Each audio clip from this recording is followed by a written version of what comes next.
to Morgantown. We break it first, WVU pride. We quench your thirst, no spin, all truth, loud and proud.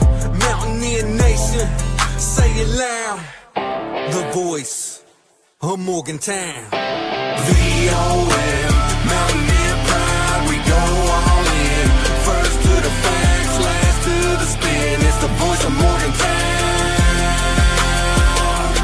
Let's begin. And we welcome you into another edition of The Rush Show, presented by the Voice of Morgantown Network. This is the show where I break down West Virginia and Big 12 takes and analysis in 10 minutes or less. So let's start the show. It is no secret that West Virginia heads to Athens, Ohio this weekend to take on the 2024 MAC champion Ohio Bobcats in good old Athens, Ohio. This game will be on ESPNU at 4 o'clock. And I've been very outspoken about this game. I think fellow colleagues of mine or other members of the media have been very, Ohio might be a little tough at first, but hey, we got Pitt next. Hey, we got the Big 12 schedule after this. And I took a lot of crap for this game with my preseason predictions and talking on Twitter a little bit. I have West Virginia losing this game. I'm very concerned about this game. We've seen in the past a team like Iowa State back in 2023 go to Athens, Ohio, and lose to Ohio in a game that was 10-7. So, and we all know how good Iowa State is and how Matt Campbell turned around this team. We'll talk about pros, cons, and concerns here coming up, but want to lay out the scene and of course how we got there here in the first place.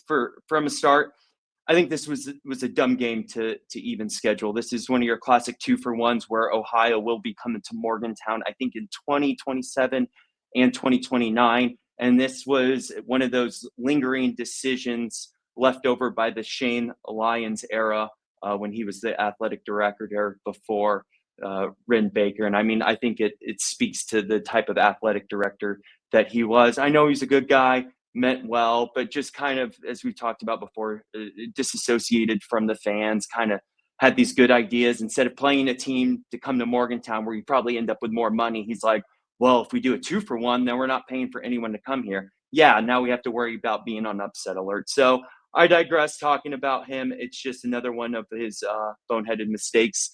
And the fact that we even have to go to Athens, Ohio, coming up this weekend. I've talked about it before. Ohio played Rutgers to start this season, and this game is sandwiched. They play Ohio State before starting their MAC schedule after that. So, I mean, they've booked all these Power 4 teams. Obviously, they want to make money, whether that be being paid to go to Rutgers or Ohio State or in the form of West Virginia fans showing up to their stadium and being featured on ESPNU. But this is the game, I will say, of the three that they want to win. It's a sandwich spot. It's at their home, and they remember beating a Big 12 team in the past. So I am aware that they have a new coach, and this team looks a little different than the ones in the past. But don't get me wrong. This is a game that's not about X's and O's and who comes up with better schemes and, how does our quarterback fare against their quarterback? We'll have plenty of time to talk about that all season. Actually, that's all we'll be talking about all season when we get to Pitt and beyond.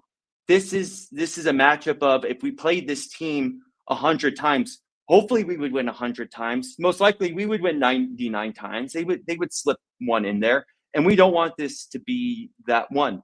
With Pitt on deck and then, of course, the Big 12 schedule, this is an easy look-ahead spot. I mean, it's not uncommon, especially, I'll say, in today's NIL and transfer portal era for teams to slip a game. I actually think a lot of people think all this money and wealth and players are going to these big programs in transfer portal and NIL.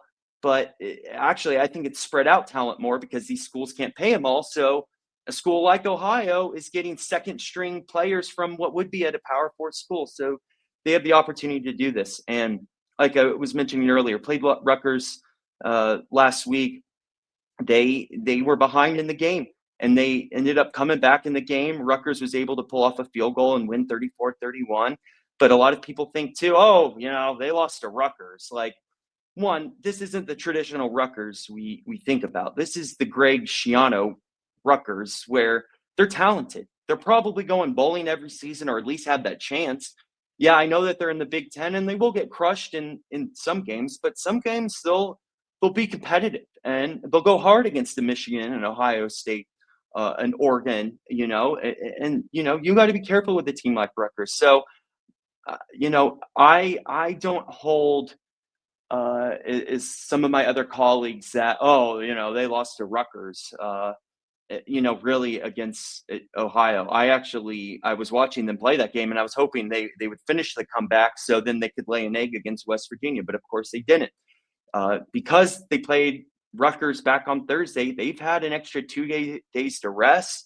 I'm sure the coaching staff will watch our game closely against Robert Morris, and now they got some film on us and some of the things that we like to do and schemes and so forth. So they're going to be ready to go on Saturday, and of course, I hope West Virginia is ready to go as well, because I probably do sound negative about West Virginia and being on that side. Like I said, I'm more than happy to be wrong about this. I'm more than happy for you all to light up the comments. Haha, Rush, I can't believe you would pick Ohio. We told you West Virginia would kill them this game. I'm happy for that to be the consequence of this rather than me being right. Trust me on that. Please, if West Virginia wins this game, blow it up in my face in the comment section. I'm more than happy to accept that for picking Ohio. But like I said, the pros of West Virginia, this isn't a complete downer episode by any means. Is one, this isn't a complete home game for Ohio. Yeah, is it in Athens? But we know West Virginians. They'll show up to this game.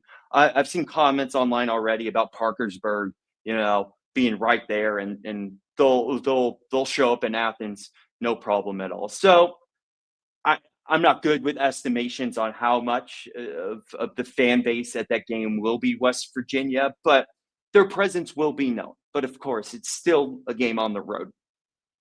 I talked about it in yesterday's episode. Our defense looks fan-freaking-tastic. They look leaps and bounds ahead of where I thought they would be at this point in the season. And I know we played an FCS opponent last week in Robert Morris, but I think there was a lot of great to take away from that game. It's not a great game.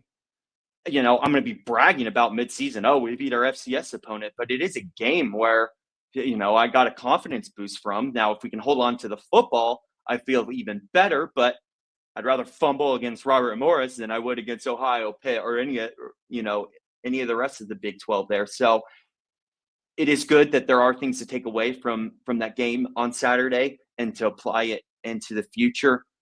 But my main takeaway from the Robert Morris game on Saturday was it seemed like West Virginia was already in midseason form. Defense was making adjustments.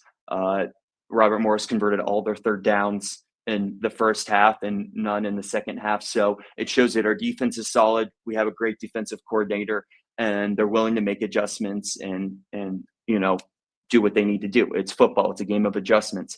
And I do think Rich Rod will have these guys focus. Now, it's Pitt's the following week. It's hard not to forget that. As much as you want to forget it, right? It's we're humans. We don't want to think about something that we only want to think about it more, right? But to the best of his ability, I do believe that Rich Rod is very capable and letting these guys know this is a 1-week game.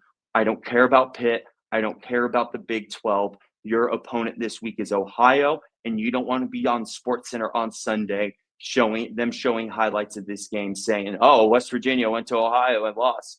We didn't see this one coming. Well, maybe they would have, because, we're only 3.5-point favorites in this game. And to me, my fear in that line is a lot of folks will be like, oh, West Virginia will kill Ohio. Let's lay the points with West Virginia. And so I do think that it's a little bit of a trap line there. So I will say, when all is said and done, as we start to wrap up this episode, is I think if West Virginia, even if they escape this game and win by 1 point, regardless of they win and how they win, that is a major success. It will show me where this team is at, that they're ahead of where they should be, and they'll be focused to take on Pitt. So I'm excited for this game. I am nervous, as you can all tell. I'll be with you guys all week. And then in the meantime, let's go Mountaineers. See you guys.